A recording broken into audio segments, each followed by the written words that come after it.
How to fix Face ID and passcode missing in settings in iPhone. Hello guys, this is Atticus and welcome back to another tutorial video.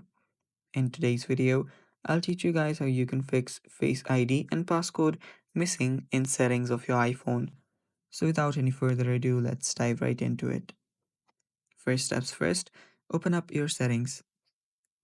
On your settings, if you scroll down, you should have found your Face ID and passcode. As you can see, it's missing in this iPhone.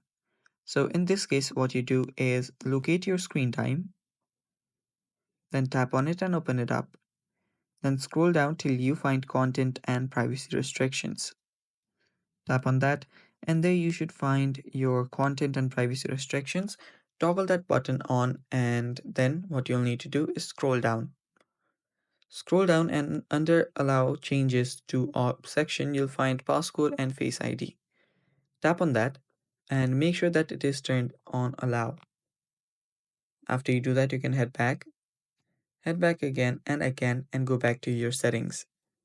After you're on your settings, you can restart your settings, wait a few seconds, and while we wait, you guys can head down below and hit the subscribe button so you don't miss out on our future videos. Also, press the bell icon so you get notified when we release our new videos. Now let's open up our settings, and there you can see Face ID and passcode is back. And that's how you fix this, guys. Thanks for watching. Stay tuned for more, and bye bye.